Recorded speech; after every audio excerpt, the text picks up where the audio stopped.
It's refreshment time, folks. I have to return some videotapes. Are either one of these any good? I don't watch movies. Do you like scary movies, Sydney? You have a TV? No. I just like to read the TV guide. Read the TV guide. Don't need a TV. Books, records, films, these things matter. Call me shallow. It's the fucking truth.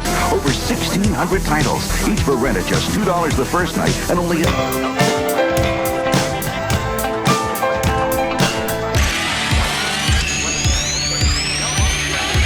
Finish it. I don't watch TV.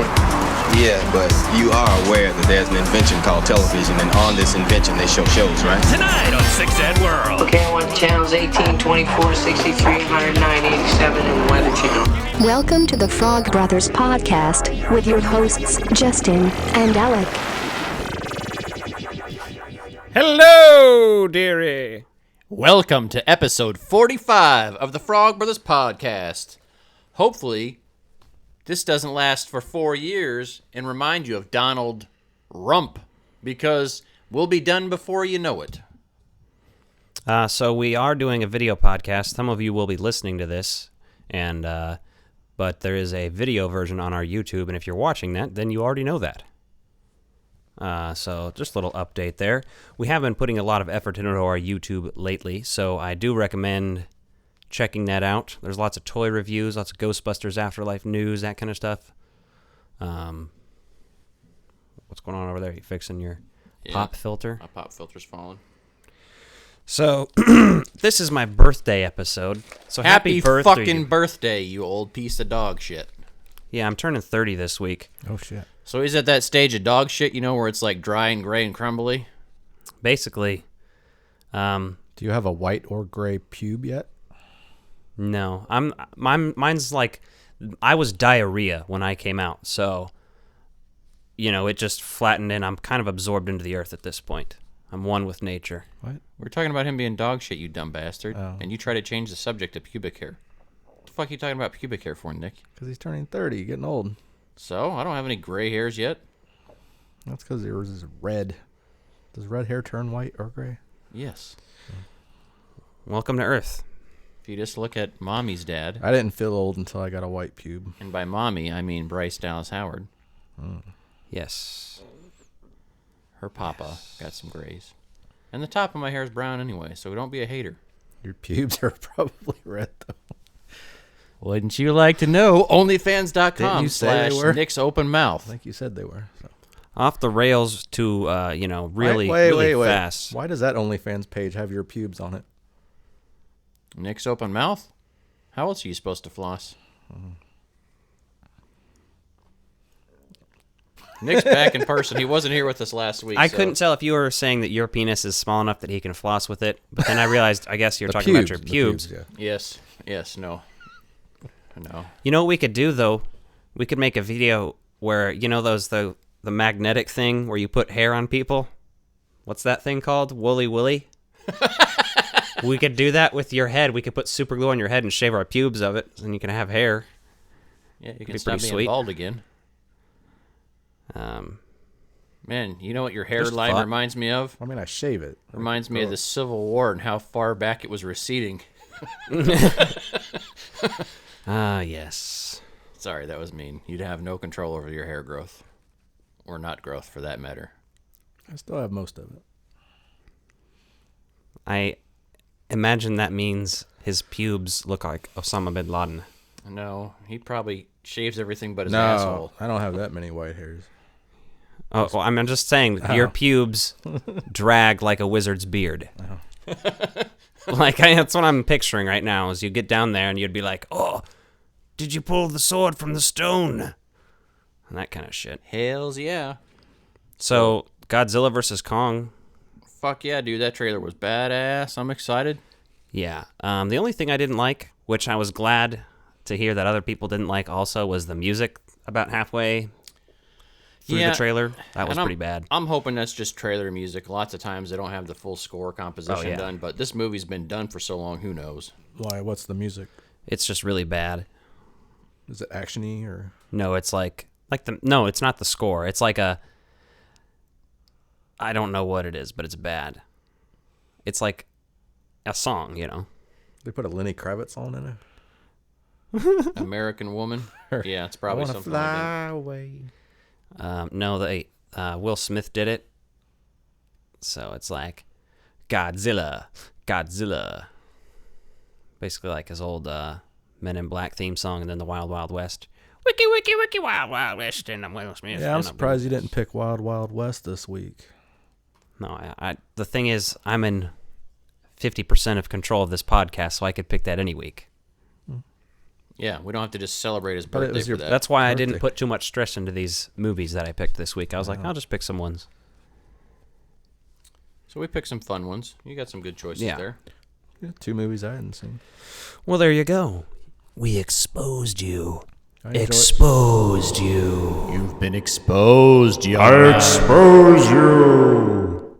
We have effects now. Yeah. Oh, yeah. We got the Zoom L8 mixer, or i8, whatever the hell it is. L8, I think it is. Yeah, L8, yeah. L8. It is late. Pretty fancy. I like it. No cheesy sound effects. I like it. We got all kinds of shit we can do over here, Nick, but you're not even on camera right now, so... Yeah, we will have a soundboard up and operating soon. I would like to point out to everyone that can't see Nick that Nick is actually wearing denim today. He's wearing jeans and shoes, and he doesn't look like he just came in off the couch, even though he's on the couch. He doesn't. 99% of my life, I wear jeans. Interesting. Just there for a little bit, I had sweatpants. There for a little bit. I don't know. I like sweatpants guy better. He had a certain attitude and a whimsical spirit and an attitude that just couldn't be compared to. True. He was a real character. That's why we demoted you to intern. Yes. So anyway, this Godzilla trailer, we're going to do a video on it on our YouTube, like a reaction video. You'll be able to check that out. It's less of a reaction because we've already watched it, and more of a, oh, hey, look at this. Let's talk about it for a minute and watch it together. Let's talk about it and see what it's all about. For our Canadian friends up north, we'll have some maple syrup available for doing shots after you do a line of cocaine. And shoot your woman down. I'm going to go ahead and throw a little theme music here because we're going to talk about something that is about as water coolery as you can get. So... Water cooler, cold, cold, cold. Water cooler, cold, cold, cold. Water cooler, cold, cold, cold. Water cooler, cold, cold, cold. Water cooler, join the cold, cold. Water cooler, join the cold, cold. Water cooler, drink it out. Water cooler, join the water cooler, cold. So, water cooler cult this week. We got 3 episodes of WandaVision that we're into, as well as an episode of Jurassic Park or Jurassic World. Jurassic World Camp Cretaceous. I have not watched that either. Oh, are you ready to get spoiled? Because there's not really much that we can spoil you on anyway. The Jurassic World cartoon? Either one. No, I've watched all WandaVision. Oh, okay. Yeah. You were like, oh, I'm going to get spoiled on the Jurassic Park cartoon, all fucking derogatory. Like, that shit's awesome. No, I just said I haven't watched that one. Yeah, I know. And then I offered to not spoil it, and you were like, pfft. Is there... No, but can you spoil it? I mean, is it It's that kind better of than show? anything in fucking Fallen Kingdom, I'll tell you that. Oh, yeah. I like it better than Jurassic World, the movie. I haven't seen either of those either. I know other people don't share that opinion, but I do. I need to watch those sometime, though. It's glorious. But the season 2 came out. We'll talk about that in just a moment. They're Let's already start on off with season 2? WandaVision. Yes. Oh, shit. So season 1 of WandaVision, I've seen a lot of people being like, oh my god, what are they doing here? I don't understand. And that's the point. That's the whole point of it right now. They're in a simulation of some sort here. There's some nefarious things going on. And Schward is available. May the Schwartz be with you. Schward. So yeah, it's interesting. I mean, it's slow going, so it's like you get a little tease of actual plot that you care about at the end of the first 2 episodes. It gets slightly longer with each episode, and by the 3rd episode, there's like a whole bunch of weird, wacky shit happening. And the 3rd episode's clearly the best one of the bunch. Yeah, she tosses that one woman out of the simulation somehow. Yeah, who everybody is speculating is what's her fucking name? I can't remember her name now. But she's the little girl from Captain Marvel. Oh. Captain Marvel's friend's daughter. Yeah, I saw that. I think that's less of an opinion and more of a fact at this point, from what I can tell, but I don't know for sure. So, yeah, no, that sounds about right. I mean, that would make sense with where that story was in the timeline. Her seeing and understanding like that stuff about Captain Marvel would make sense that she's working for that agency. Yeah. Yeah, I mean, the first the first 2 episodes, you really probably could have gotten away with like streamlining and speeding up the process, but they wanted to make it a slow burn. So the first 2 episodes really, besides like the last several minutes, are all just kind of their own. Like it's a 50s style TV show, it's a 60s style TV show, and there's very, very tropey and very referential to the shows from those times. It's like Bewitched too, because they got like magical powers and things. Well, yeah, there's references to about every fucking sitcom you can imagine. And I Love Lucy, Bewitched, all that kind of stuff. There's a lot in there. So I'm hoping they don't go that vibe and continue that too much. I'm really hoping they'll kind of change and do something a little different with it, right? I think it's just going to get better and better, which I'm fine with. It is what it is. I never really was crazy about these 2 characters to begin with, but I always didn't. I don't know. I never hated them or anything, but you're just kind of like, oh, they're there, so whatever. Yeah, and then you forget that Vision's obviously been the voice of Jarvis the entire MCU before he became his own character. So, obviously they cast him with the intentions of actually bringing that character to life later on. So that made a lot of sense. Yeah, it's pretty cool. I do like how they were thinking that far ahead when they did that. But I feel like I want to go back and watch the MCU movies where these 2 characters are central and kind of pay more attention to them. A lot of people have talked about this might be the way they bring more mutants in, because there's a point in the comics where Wanda gets rid of mutants. So this is what I listened to on Fat Man Beyond. They were talking about it. But basically it's a plot device in the comics where she gets rid of all the mutants, so they're thinking it might be the opposite of that, where like she wants there to be more mutants or something weird. Yeah, and because they never really explain who her father is in this world or anything, so there's some room for interpretation in this version of the MCU. So I think we're going to see what happens. But I think the big thing that people were forgetting going into watching this series is I believe this is supposed to lead us directly into Doctor Strange and the Multiverse of Madness. So yeah, isn't this supposed to be the start of Phase 4?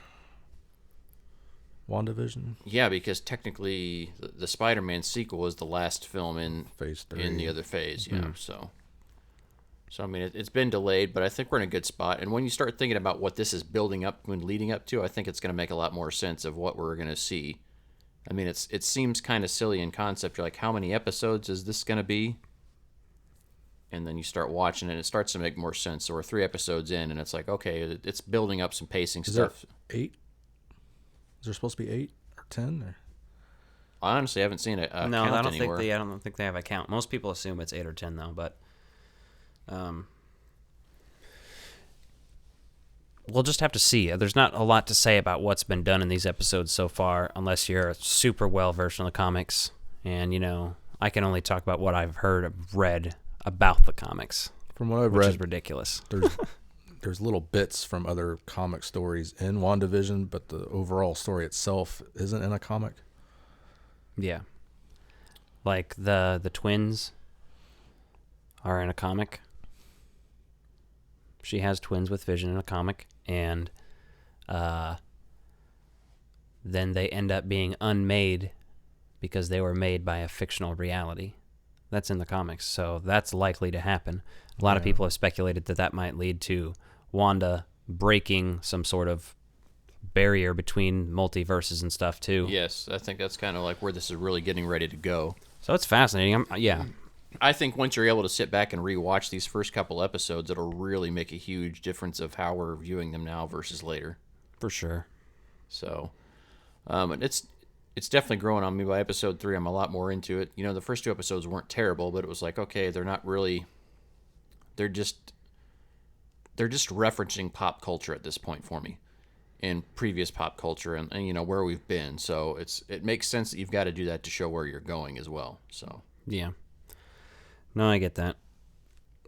On the other hand, we also watched the first episode of Camp Cretaceous season 2, and I had a great time watching that.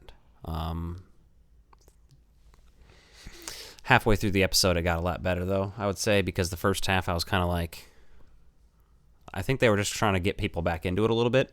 Yeah, they kind of. So they were. It was too gaggy and funny, kind of like the beginning of the other season. Yeah, it kind of went back to like reintroducing you to the characters, even though it hasn't been that long since the other season ended. I mean, that was last fall, so yeah. I think Yeah, I mean, by the middle of the episode, once you get the T-Rex and they're trying to get the beacon activated and everything else, they really get some action going and some other stuff. Yeah. And there's a lot of character development going on in here that we really haven't seen in a Jurassic movie before, or just anything, right? They're showing you how these characters are growing as they work together throughout this stuff, so... Yeah, and then it's kind of a coming-of-age thing as well, too, which it works, right? We haven't really had a lot of those styles of things, especially as an animated series that's can be considered, friendly for all ages, really. Does it have characters from the World movies? Not yet, but I'd imagine we'll probably see some sort of... It does interact directly with the movie, though. It takes place during Jurassic World, the first season. Yeah, and there's second season is between the movies so far. And there's some Henry Wu stuff, like they're in his lab. And he is in it. Yeah. So he's in it. So there's a few things that overlap, but not it's not a broad overlap right now. It's supposed to just kind of tell a story within a story of what's going on, which makes sense because if you had that kind of panic and chaos going on during something like that, there would be many stories to tell. Everyone would have their own unique story to tell, which would be fascinating. The stuff with Ben is interesting because you don't know if that character has survived or not yet. But he was one of the most interesting characters because at first he seems pretty one-dimensional, but then you learn more about him and just like some of the other kind of background characters too, other than, I don't even remember any other names other than Ben just because he's like that. I mean, I'm going to call it right now. I think he's going to come back in this season and just kind of save them at some point. He's going to kind of come in there and rescue because he's the kind of guy that wasn't comfortable being outdoors and like really struggled, but now he's going to build some confidence by being able to survive on his own out there a little bit. Yeah, he might be pulling a fucking Jurassic World or a Jurassic Park 3 and living out there with the fucking dinosaurs. Yeah, that's kind of the vibes I was getting, that he's going to be a completely changed character when we see him again, which is fine. You want to see that growth, but I imagine there'll be a fair amount of flashbacks as well, showing what he was doing off on his own time. So this episode basically started off with them all being left on the island, basically, at the end of what would be Jurassic World. Yep, they missed the last ferry off of the island, so they're just kind of... chilling. Kind of figuring out a way to survive. I did like how the compies came through and ate all the frozen pizza they found. Oh, yeah. And there's some good stuff in there, so... They were like, compies are the rats of the dinosaur world. Yeah, which all those places would have snack shops and other stuff, like just for sale crap. So, the kids are probably eating, but they're probably not too excited about it, but you never know. Right. But have you guys checked that out? If you've watched any of these shows and you got opinions on them, drop them in the comments when we post on social media. Let us know what you think. Which is your better series right now? Are you liking WandaVision more, or are you liking Camp Cretaceous more overall? And why? I think for me, so far, it's Camp Cretaceous, but that's just because that show surprised me and, really captured my imagination the first time around. I felt like a fucking kid watching that show. Watching some... What is this stream on? Netflix. That's on Netflix, yeah. Yeah, no, I really enjoy that, too. WandaVision, I just see potential where it's going with the MCU. The only thing is, I just wonder, how long we have to wait for more content. I have seen people saying... I think Falcon and Winter Soldier is coming in March. Yeah. So it might bumper into it almost, or have a week or two off, but who knows? Yeah, and then with the big screen stuff, some of that's just kind of where it's at. Like Thor: Love and Thunder is actually shooting now in Australia, so seems like there's some stuff going on there with that. So was the only other movie in the can the Black Widow? Yeah, as far as I know. But I am excited. I'm more excited for that, honestly, but. Not even because I was ever a huge Black Widow fan, but I do like the way that movie looks, and it looks like it's going to be a good fucking time, so. Well, and I think you've got some interesting characters cast in there around it, right? So characters you don't know you need to like, but I think there's going to be a lot to appreciate once we actually see it. Yeah. So I think that's kind of where that's at. So lots of MCU stuff coming in the future, especially from us. Yeah, for sure. We'll be reviewing all this shit as it comes out, so. You want to do... Let's do Ghost World first. All right. Theme music here. You know what I just watched? Me pulling a can off some moron's vest? Return of the Jedi. Did you see Alien? When that creature was in that guy's stomach? Oh my god. Oh my god. You ever seen that really old movie? Empire Strikes Back? Jesus, Tony. Welcome to Retro Release Reviews.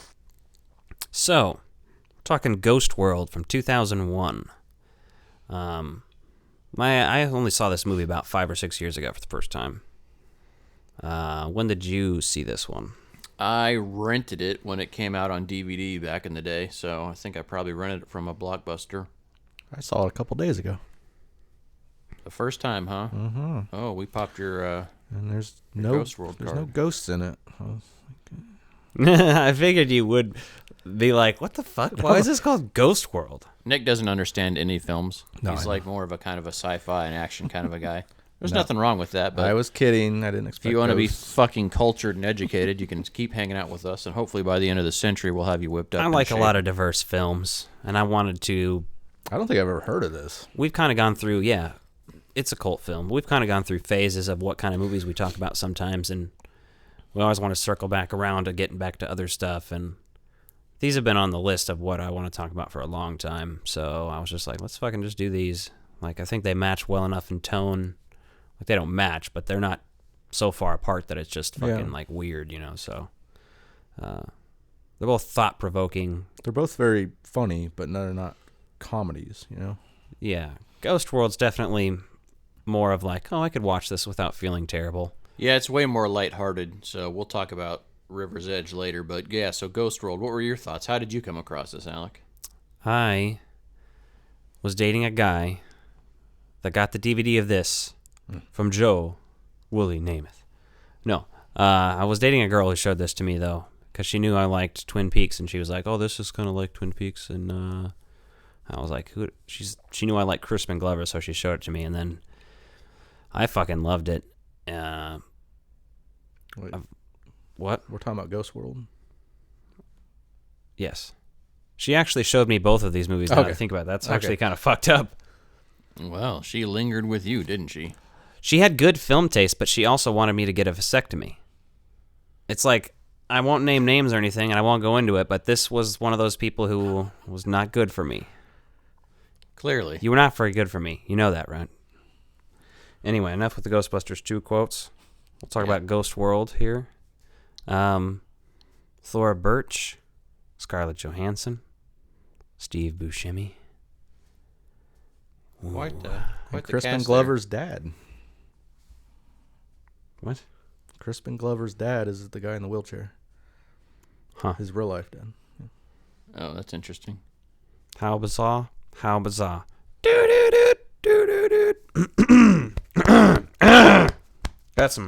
Got some shrm in there. This is based on a comic which I haven't read. Huh. Have you read it? I have not, but I think this is one of those fairly faithful adaptations of the comic series, just kind of the general vibe of what it is. Is it like a long-going series, or is this like a little short? I think it's more of like a Scott Pilgrim type series, so it might even be a graphic novel. Yeah, we could review that sometime. Yeah. I'm on the lookout for it. I would like to read it. Is it the same name? Yeah. The music's pretty interesting in this. It kind of has like a little bit of a Wes Anderson score type vibes from me.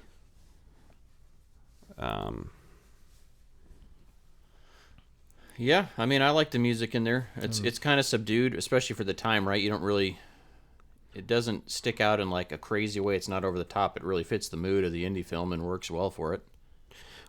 I specifically should have mentioned I was talking about the score, but the actual like soundtrack elements too. Yeah, those are good. Those are good and different. So yeah, I mean, it's completely different in the style of music he listens to. So it's very untraditional in like that. He's not just like, hey, I love a bunch of rock pop music, and here's what's going on. And Seymour's roommate is played by the camp counselor, Pat from Heavyweights. Oh yeah, He's just that guy. You've seen him and stuff a lot. Yeah, yeah. That's the only other thing I can be like.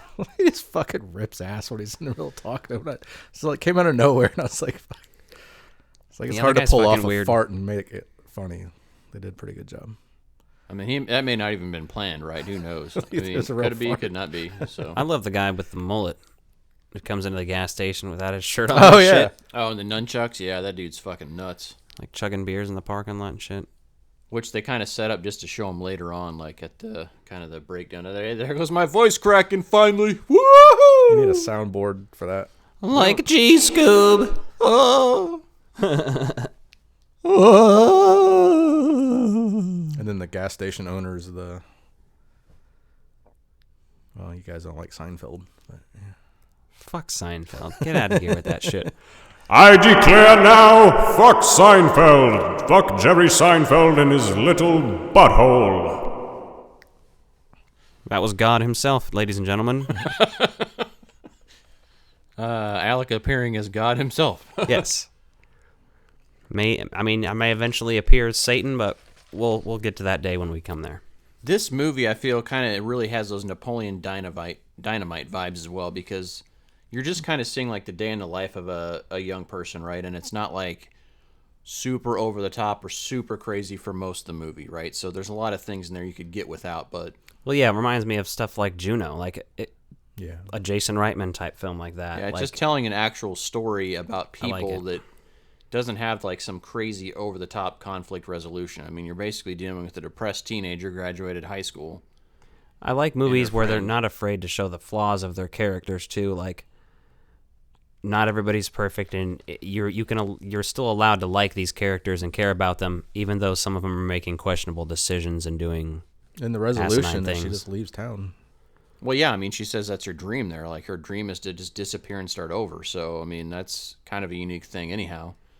One thing I thought, though, that was a really fun scene in the movie, like one of the most unique juxtapositions in there, is when Steve Buscemi has that old-timey phone, the old rotary phone, yeah.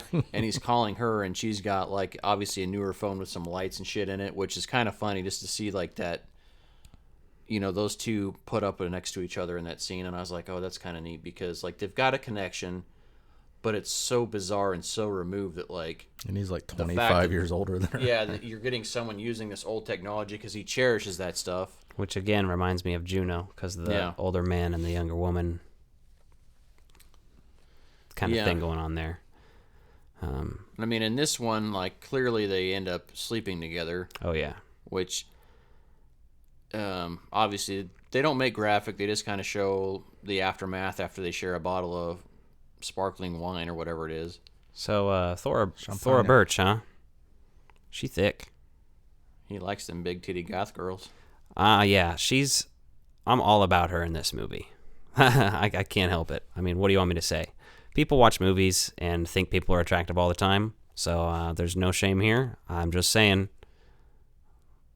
I mean, for me, this is just like fucking going to high school. Like, that's how everyone fucking dressed. I mean, I graduated in 2002, right? So this came out in 2001, and like that's just fucking. I mean, I get that, but so I mean, so I look back and I'm like, yep, that's how them goth girls dressed in high school. It was the year I graduated.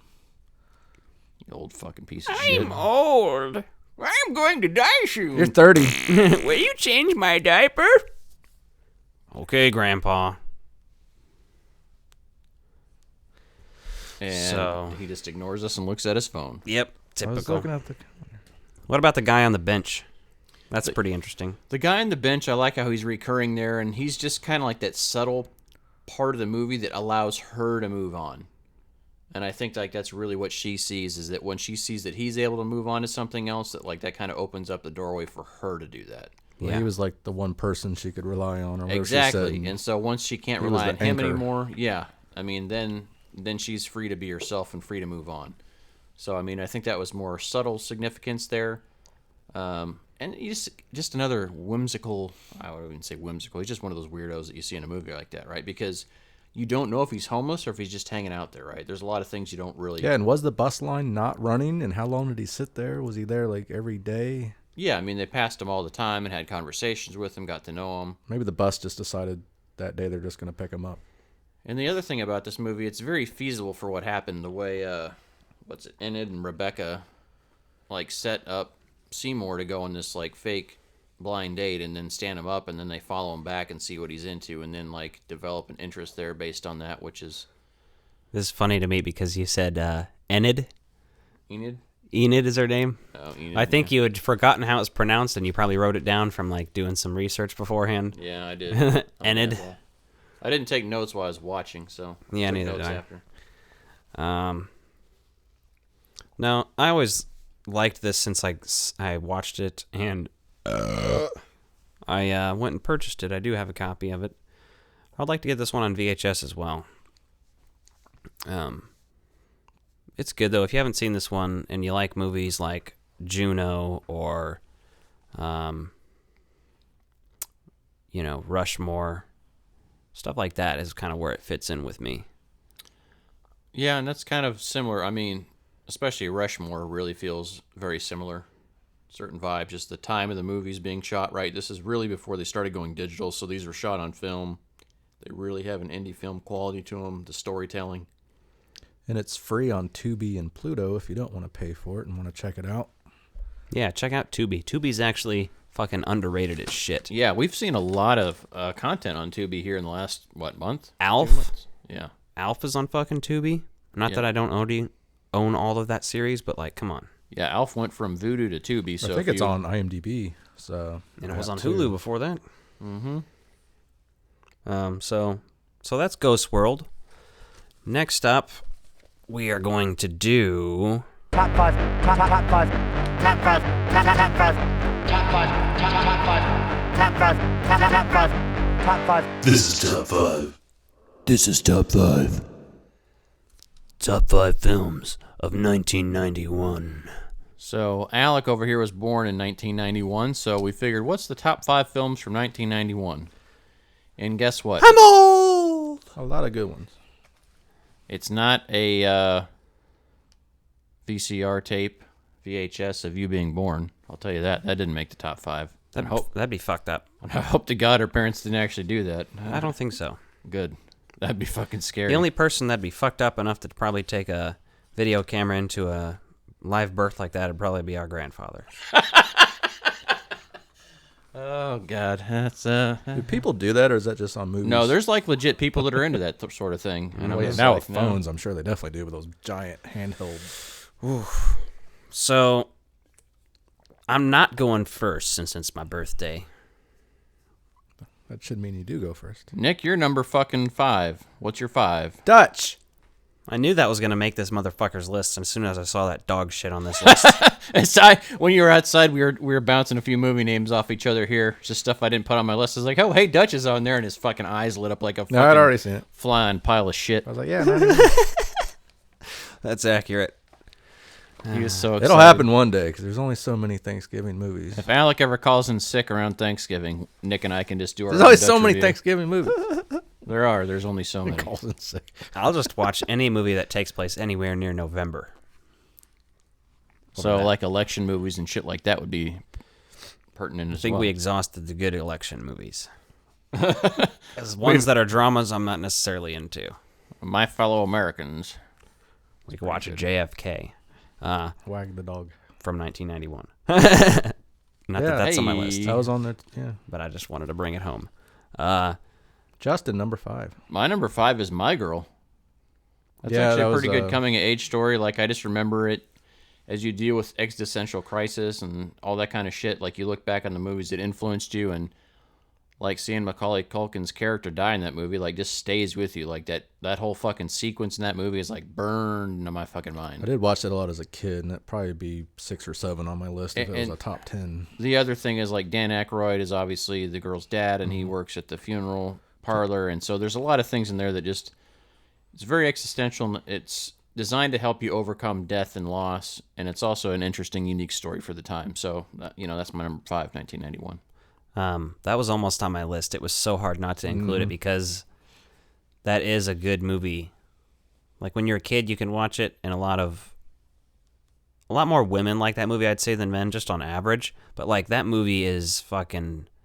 But for us, you got Ray Stantz in there. You got Kevin McAllister. So it kind of. But the little girl, it's about her. You know what I mean? And it's really her reaction to that. Remember the scene that comes to mind most for me is not Macaulay Culkin. It's her getting locked in the basement and fucking sitting down and plugging her ears and singing to herself because she got locked in where the bodies are. Well, I mean, as a kid, that might have attracted us to the movie because there's Dan Aykroyd and. Oh, but yeah, I mean, I'm just saying. Well, he would have gone back to revisit, when he was born this year, so I was already fucking hanging out. Pretty sure I have this on DVD. Myself. My number 5, which, goddamn, keep in mind, this list is going to be insane. All right, what's your number 5? Point Break. Good choice. It was a pretty difficult list to do this, but Point Break was going to make the list. It just had to be which spot does this movie get. Because, to be honest, it was fighting another spot. fighting another movie. Okay, I get that. A movie that didn't make your list, or it didn't. This one edged it out, huh? How so? I had to, unfortunately, because Point Break is just a fucking master feat, and it is the first movie where Keanu really steps into a fucking badassery, basically.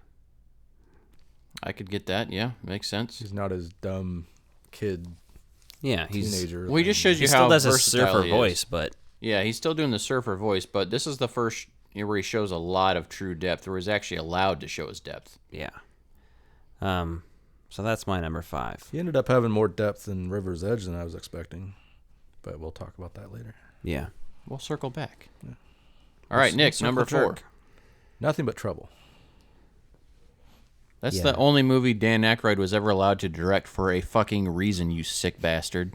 Yeah, there's no way that could be on a top 5 list for me because Chevy Chase. That movie is so fucking bad that it's still pretty fucking awful. But I'm rating it based on what I watched as a kid and what I still would enjoy watching at any time. You know what I mean? Like, I'm not rating it like what's it's just your favorites out of all of those ones. I get that, but and I can see, like, obviously Silence of the Lambs would be on a top 5 list of best movies of '91. But I just have better taste than you. What can I say? Didn't you guys review that movie favorably? No, we didn't review it yet. Nothing But We are Trouble? going to review it. We haven't reviewed it yet. We'll get around to it. I could have sworn you guys did. Nope. Was it on another top 5 I need list, to order an maybe? eBay copy of the DVD because someone stole mine at one They point. must have had it on another list, maybe. I'm sure it did appear somewhere What's your else. number 4? Fucking Hook. Good old Robin Williams movie. I really enjoyed that movie. It was a lot of fun as a kid. Couldn't put that one on my list, but I get it. I liked it as a kid. I didn't love it, though. It was, I don't know, it was always I a don't fun know why. movie to me. I mean, it really stood out as being fun. I like seeing old-ass Peter Pan, like, find fun It was an interesting in life concept, again. Yeah, I mean, I really appreciated that one, and I love the way the Lost Boys tree houses and everything, and the way they lived is set up and everything else. So, I mean, that movie always just stood out to me as being a great one. So, that's number 4. My number 4, directed by Frank Oz. Oh, shit. What About Bob? What About Bob is so fucking good. I love Richard Dreyfuss, and I love Bill Murray. I mean, it's pretty fucking obvious we love Bill Murray, and Bill Murray is one of the most beloved people, so that's not like a hot take opinion or anything. And Richard Dreyfuss, a more classic actor, older people more or less know who he is, and really, people who are obsessed with movies, but everybody else might kind of not really have a great idea about him. But for me, like, Richard Dreyfuss is Jaws and What About Bob? That's Richard Dreyfuss for me. And What About Bob is legendary, and it has lots of interesting different things, because it seems really silly at first, and maybe even the first time you watch it you think it's silly, but watching back it's so much more interesting. Like, if you ever suffered anything through mental illness of any kind, this movie's like, holy shit, so fucking relatable. So yeah, that's my number 4. What About Bob? Yeah, I feel that, man. Like, that movie is not on my top 5, but it's not one of those. I mean, I love the movie. It's It'd great. be on your top 10.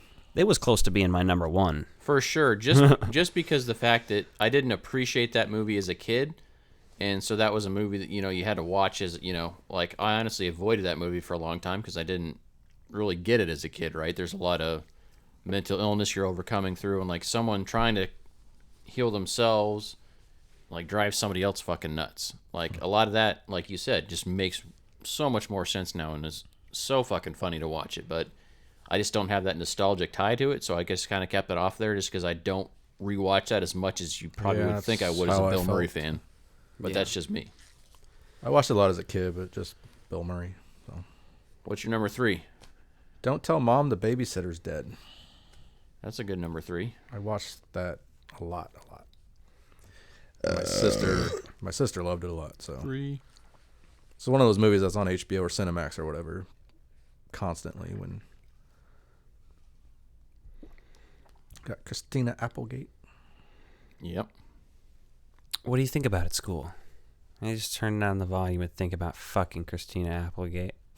Donnie Darko. Fuck yeah. No, don't tell Mom the babysitter's dead. I remember that, man, because we'd fucking watched that a million times just growing up. Dishes are done, man.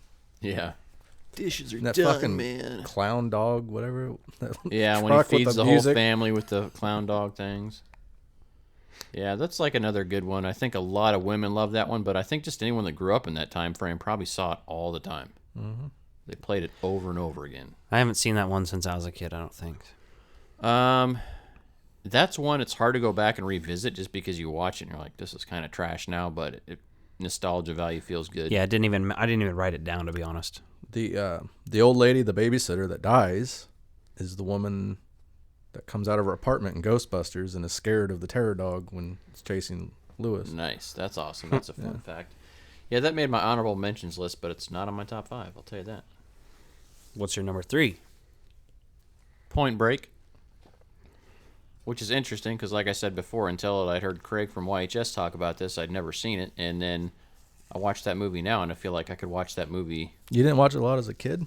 No, man. That movie's fucking amazing. I didn't see it till I was an adult either. So good. I watched it a lot as a kid. Like, that movie has everything. I like that movie enough that I feel like I watched that my whole life growing up, seeing it now. I probably watched it and then Don't Tell Mom the Babysitter's dead. What I love about watching a movie like Point Break and having it be so good, because it's from that era that we love so much, it matches with our other films, and we can just call it one of our beloved films now. It works so well. That's what's great about Point Break. It just walks in the door and, makes room in your heart. Yeah. And it's like, I'm just going to take a seat right next to Top Gun here, if you don't mind. And you're like, fuck yeah.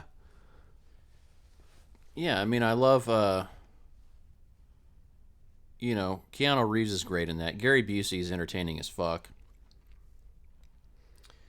And then, you get your Swayze. You get your Swayze action going on. And the thing with Swayze there, man, like growing up, I did not like Swayze. And that's probably why I never watched this movie, because my older sister fucking loved Dirty Dancing. And God. Seeing that enough, would just piss me off, because now, from a film standpoint, supposedly there's a lot of really good stuff in there. I just haven't, gone back to rewatch it. But there's some, really important cultural things going on in that movie. But all the annoyance of having to watch that a fucking million times, I fucking can't stand it because of my sister. Yeah, no, I'm good on that also.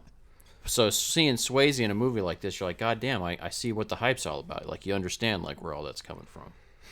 So my number 3 is directed by John Singleton. Stars Lawrence Fishburne, Cuba Gooding Jr., and Ice Cube. Boys in the Hood. That's a good fucking call out. That's honorable mention for sure. That movie made me fucking cry so goddamn hard.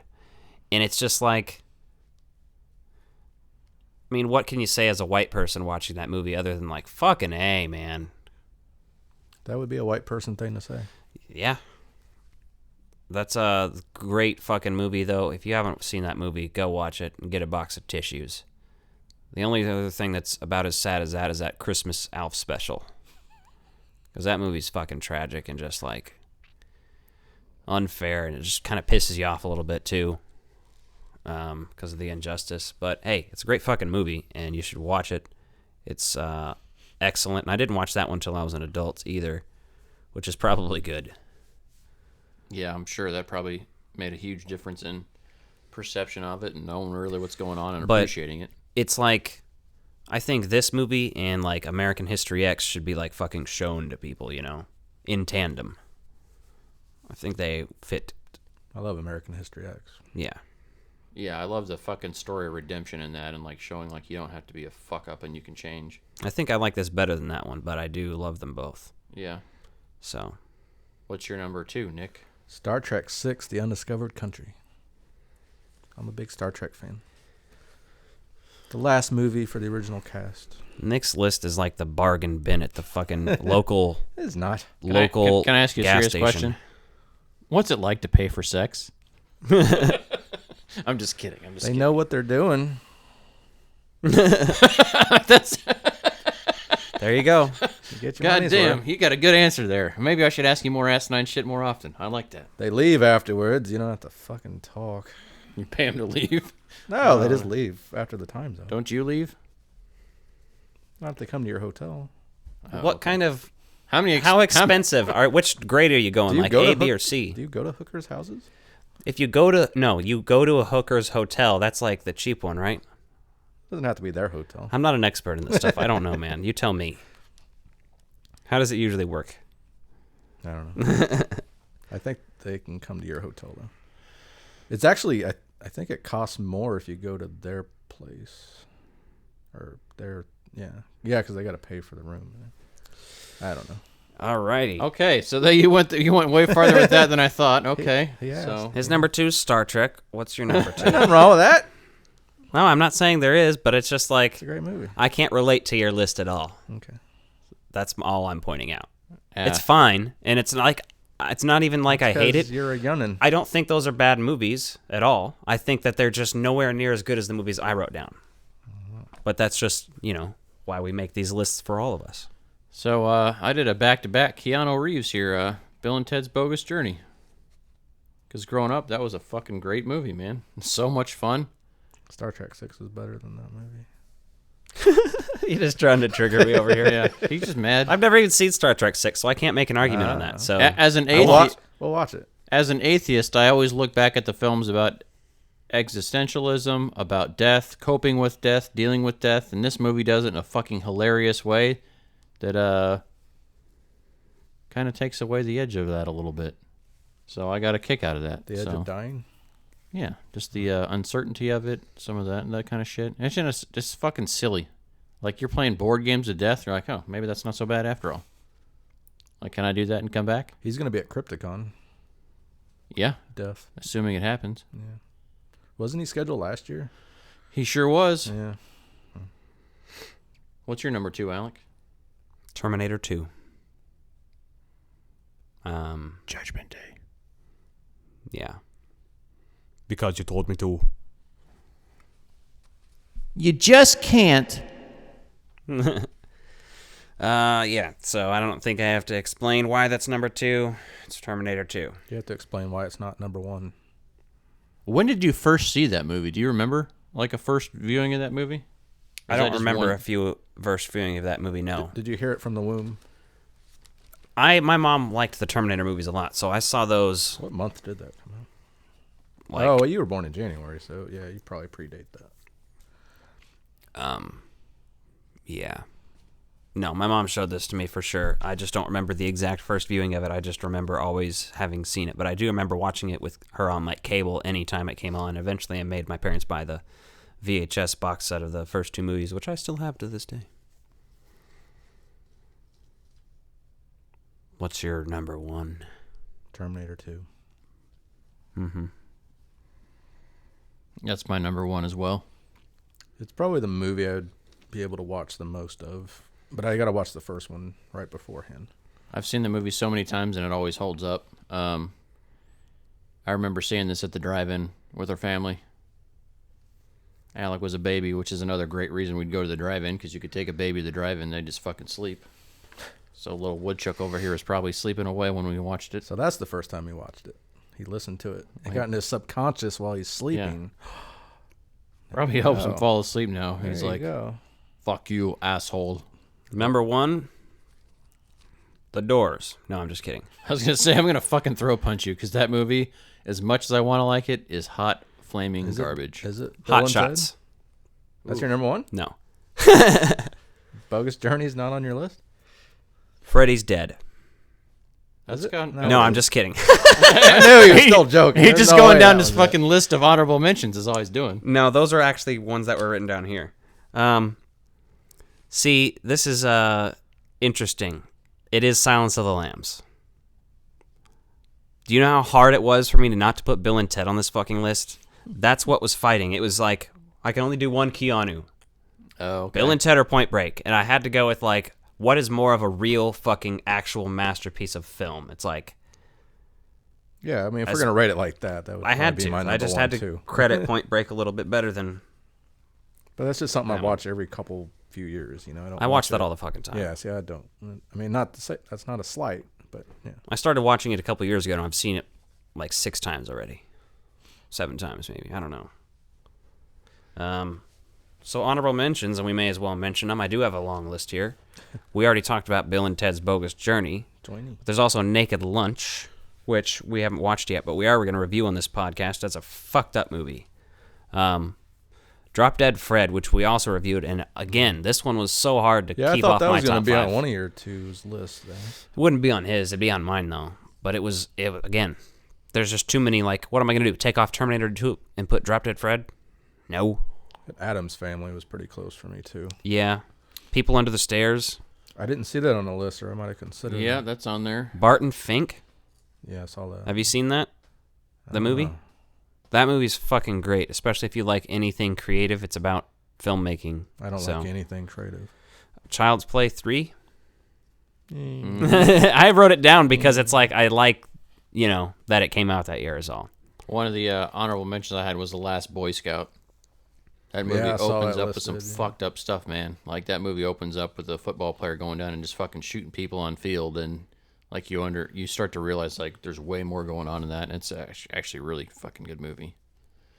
And then Ninja Turtles 2 came out. I was about to say Ninja Turtles 2. Thelma and Louise. If I'd retained my Turtles fandom, I probably would have put that on there. Yeah, that's why it's an honorable mention. Like, I can watch the first 2 movies and enjoy them still, like, a lot, but I just don't fucking collect any Turtle stuff or anything. I see those NECA figures, and I'm like, I wish I still liked Turtles. City Slickers and Ernest Scared Stupid. Yep. My bank account thanks me for not liking Turtles like I used to. So, yeah. Although those aren't as easy to find, so you probably wouldn't have to buy too many of them. But they're all like double packs, too, so they're all like 50 or 60 or $70 or something. It ain't cheap. Well, we're at the last segment of the night, folks. It's going to be... What do you mean you haven't seen this film supreme made up of a dream team? This movie's pretty great. You're fucking late. Let's accelerate and get it on your plate. And you don't want us exposing ourselves. And you don't want us exposing ourselves. Exposing ourselves. Exposing ourselves. So, I picked River's Edge, and these guys hadn't seen it, so... Oh, you hadn't seen it either? They were exposed. I possibly saw it when I was a kid, but I don't have any recollection, but yeah. I saw it as an adult, so... We got... But I very much enjoy. You got a fucking excellent cast in this, like... Yeah. Crispin Glover, Keanu Reeves, Dennis Hopper, Ione Skye, and Daniel Roebuck are basically the principal cast. I didn't write the name of the Keanu's little brother's actor down. I don't know who that's played by, but this movie's pretty dark. It is, like, just researching it and trying to figure out a little bit more about it after I watched it. They say this is like one of the darkest teen movies of all time, like kind of coming of age stories, right? And it's not even really a coming of age story. It's like a snip in time of that, right? I mean, because you could really imagine there'd be some very interesting stuff that would have happened before this or after it. But it's also got the real heavy Twin Peaks vibes because, like, here you've got this dead girl. You don't really have any context around why she's dead, besides you kind of learn throughout the movie that he strangled her. Yeah. But beyond that, like, you just know that character's fucking nuts. Like, you don't really understand, like, how fucking nuts, because he just seems like indifferent to everything he's doing. He doesn't even fucking care that, like, he killed the girl. He's just like, whatever. He's like brag. He tells everybody. I guess he trusts everyone he goes to school with. He doesn't care. He's a very interesting character in the sense that it's definitely I would really like to know where some of these characters got. Like, he's probably got some childhood trauma, this guy. It looks to me like he's dealt with some fucking shit before this. You know what I mean? He's not new to fucked up shit. Well, you look at, like, Keanu's family and how he was brought up. Right, and his mother even says at one point, like, I'm just going to leave you all like your father because they're all just fucking making her miserable and she can't handle it. It seems like it's just like a small town and everyone just has, like, a broken home. Yeah, it's definitely got that vibe. At least your central characters. Well, I mean, because it's truly about the outcasts at school anyway. Well, yeah, right? I was about to say, these are like the edgy kids. Like, this could be taking place at the same school as the fucking Breakfast Club, basically, and you could see Judd Nelson be friends with these guys. The girls almost seem like they're in the popular crowd. Not the way they're dressed, though. Because they're in fucking jeans and all that shit themselves. Well, I guess and from like, the time, yeah. Yeah. But they don't seem as edgy as the guys. Yeah, but in I high don't school, think. though, I knew people that would hang out with, like, the rockers and punks that didn't dress like that, but they just kind of, you know, were on the outskirts of, like, the social circle, really, so, like, whatever. They still wanted these girls to look like beautiful little girls, and they didn't want to, like, cover them in goth makeup and shit, clearly, which they should have, because then I would have been like, ooh. The interesting thing in this movie, though, that we, you know, I noticed is, like, when they find out this classmate of theirs is dead and he murdered her, right? No one, like, really has a fucking meltdown, right? Which you would expect someone to, like, be really fucking upset about it. Like, you know, you compare that to, say, Nightmare on Elm Street, where, you know, you find out there's a murder or a death and, like, everyone's really on edge. Like, you can feel, like, you can, like, feel how that affects the community. And here, like, it just feels like this community is so fucked up that no one even cares about I these definitely people. got the vibe of American Psycho in terms of the characters, how you can study their behavior and their reactions to the things happening around them, how oblivious they are to some things, how alienated from everyone else in society these characters are. And they say they were friends, but you don't really see it. You don't see them interacting. She starts the movie dead. Yeah. Yeah, so Crispin Glover's character, Lane, is really interesting in this. Yeah, really. Because I love it. That voice. Well, the way he talks is a little overwhelming at times, but he's ridiculous and annoying, but it's great. I love his performance. But it pays off because he's over the top and he, like, shows his passion towards his friend in, like, such a fucking bizarre and unhealthy way. But, like, that's all he knows how to do. And, like, so you really see that he's grasping for a family life he doesn't have at home, and we don't see that. You don't need to know that he doesn't have that at home. Like, he might come from a home just as broken as anyone else, or maybe more so. But you really just understand, like, he's trying to do this to help his friend, and his friend doesn't even care. He doesn't even care that he murdered. He's like, you know, when they're fighting about it, he's like, no one's going to help me hide the body. And he's like, she's out of the way. Well, you know. Yeah, I mean, even the murderer stopped several fights and stuff going on, just kind of with what's going on, just because he doesn't care. Like, he's not remorseful at all. Like, he's willing to deal with the consequences, and he doesn't care if anyone knows. That's why he tells everyone. Yeah. And then Keanu, like, you see that, like, yeah, he's from a broken home, yet he also realizes, like, he's the role model of his little brother and little sister, more so his little sister, just because his little brother seems to be... His little brothers are all fucked, isn't he? Yeah, Tim is such a fucking asswipe in this movie. I thought he really was going to shoot Keanu. I was kind of surprised. Yeah, I was telling Alec that earlier. I really thought that he was going to just fucking blow him out and, like, really end the movie on a fucking sad tone, because you've already got a sad tone in that, and, you know, who knows if they toyed with that idea or not, but, I mean, that really would have been next level. But it also shows you that he is trying to be the role model for the family there. Keanu was probably the most sympathetic character, too. He was. I mean, definitely, because he's struggling. As soon as they find that body, he's struggling and wanting to tell people, and he's not okay with the situation. He seems like the most decent person out of the... For sure. And so at first you're thinking, like, oh, he's not really over the top. I mean, he's very subdued in this for what you usually get out of him. But you can see where he got his acting chops from by the way he deals with some of these characters in this movie. So it really works out. I really enjoyed it. I also really love Dennis Hopper as Feck in this, because this is coming right after Blue Velvet, right around the same time even. Yeah. That performance is great. This performance is a lot more subtle and subdued, but it's also excellent, and he's such an intriguing character. I'm captivated by him. I wonder if he ever actually killed a woman, or if he just shot a previous blow-up doll. I think he killed a woman. Yeah, the way he did that, and that was interesting too, because you've got this character that is supposed to be a kindred spirit, but he's clearly just passionate, whereas the main killer's just fucking devoid of all emotion. Like, he's a monster, truly a monster, because he doesn't care. And this guy's like, he didn't love her, and, like, so when he actually goes to kill her or kill him, he's like, thinks about it and, like, really is like, okay, this has to be done, because even he's like psycho. Fucking disgusted by him. Someone that's killed somebody else, like, is disgusted by your level. He's like, he didn't love her. There's no passion there. Yeah, he didn't kill him in the heat of passion. And so he knew that what he needed to do, and I thought that was kind of interesting, right? I don't know if you'd see a choice like that in a modern movie, just based on some of that stuff. Did you know if you kill a man in the dead of winter, steam will rise up from the wounds? If you stab a man, I think he says. Oh, yeah. Well, the other scene, he's like, if you Yeah. kill a man in battle, you're a hero, but if you kill someone in the heat of passion... It's heroic. Exactly. It's murder. Yeah. The guy who plays the guy who murdered his girlfriend plays the cop in Final Destination, which we reviewed a few months ago. Roebuck? Yeah. Well, as I shared that video to you guys, he had a couple episode character in Lost. And he's like a science teacher, and he's like trying to show them how to handle nitroglycerin that they found, or TNT, or whatever the hell it was. Huh? And he blows himself up, and it's like all of his fucking guts and everything gets all over everybody. So That's amazing. I couldn't think of anything but that when he was on screen.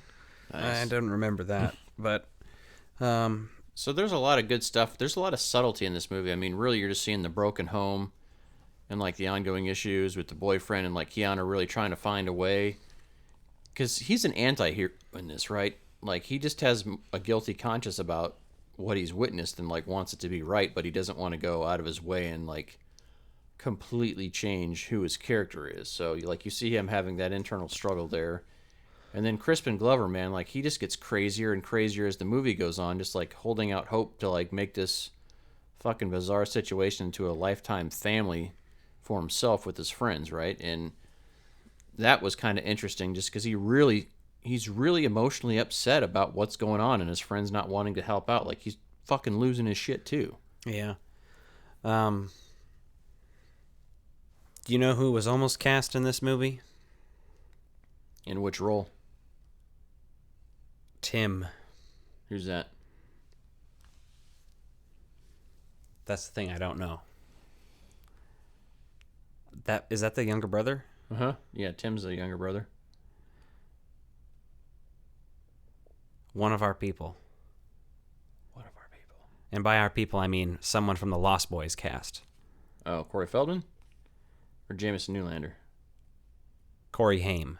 Corey Haim. Okay. Corey Haim actually spent a day on set before he had to go home because he was sick, and they recast him. Oh, interesting. Kind of glad that happened. This kid, I think, has the look. Oh, he works for sure. Yeah. Because this came out in 87, like it was released at Toronto Film Festival, I think, in 86, so it was probably shot in 85, so the timeline lines up to that to be about right for him. Also, two of my favorite actors from this, we talked about Point Break. Keanu also happens to be in Speed. You know, the villain in Speed is Dennis Hopper. Yeah, that's true. That's pretty good. Yep. Pretty good stuff there. Yeah, you should watch this movie if you haven't. I would say, if you're wondering what the fuck is it like, any other movies that I would compare it to would be like Heathers. Because that's a pretty fucking dark movie also. You ever seen Heathers? If you haven't, we got to cover that next. I can't remember if I have or not. I'd have to... I think I watched that not that long ago. Winona Ryder and Christian Slater. Oh, yeah, I have seen that because I remember you and I talked about it before the podcast, so I think I watched it probably 6 months or so before the podcast. I think it's one of Joe Bob Briggs' Shudder episodes. He does Heathers, and that's what I watched it a couple months ago. Huh. That's awesome. Yeah. Yeah, it's got those same vibes, right? A lot of the teenage angst that just doesn't end on like a super happy, positive note, right? Yeah. You take that kind of John Hughes film and like cut out the happy ending and like, you know, it's an interesting character study there. Kind of in very heavy contrast to like what his stuff was, because he'd write the characters well, the dialogue's excellent, but you know, this movie's just so dark. You're like, man, what the fuck's going on with It's this? got a lot of humor to it, for sure. Too, so. Mm-hmm. Yeah, well, yeah, you have to make humor out of that because otherwise, no one would be able to watch the whole fucking thing. Yeah. Yeah, this one's dark, but I don't know. If you like Twin Peaks, watch this. You'll like it. It's not like a mystery in a supernatural way, but in the vibes and like the drab environment, it works. So I'd check it out. There's a 13-year-old kid who smokes weed and tries to shoot his brother. I could watch a TV show with those two characters living together, though. Feck and Roebuck. Oh, Roebuck I fucking despise, but if it was just Feck and his sex doll, I could watch that. Well, they'd have a large part in it, yeah. Yeah. So, got anything else going on this week, or want to do some send-offs? You could check us out on Instagram. Check us out on YouTube. Check us out on Twitter at bros_frog. Everywhere else, it's at Frog Bros. Yep. Subscribe and like to our YouTube channel if you're on here. Check out our videos, reviews of some Ghostbusters toys. We got all kinds of good stuff coming out here in the future. Give us some ideas for top 5s. Yeah. We've done a lot of new toy reviews on our YouTube page, so be sure to subscribe there. Maybe share it around, do some stuff like that. We'd really appreciate it. So, good night, and have a pleasant tomorrow. Bye. Take care now. Bye-bye then. These are my dinner guests, the Frog Brothers. Frog Brothers, Frog Brothers. These are my dinner guests, Frog Brothers. Frog Brothers, Frog Brothers. These are my dinner guests, the Frog Brothers. Frog Brothers, Frog Brothers. These are my dinner guests, Frog Brothers. Frog Brothers, Frog Brothers. These are my dinner guests, the Frog Brothers. Frog Brothers, Frog Brothers. These are my dinner guests, Frog Brothers.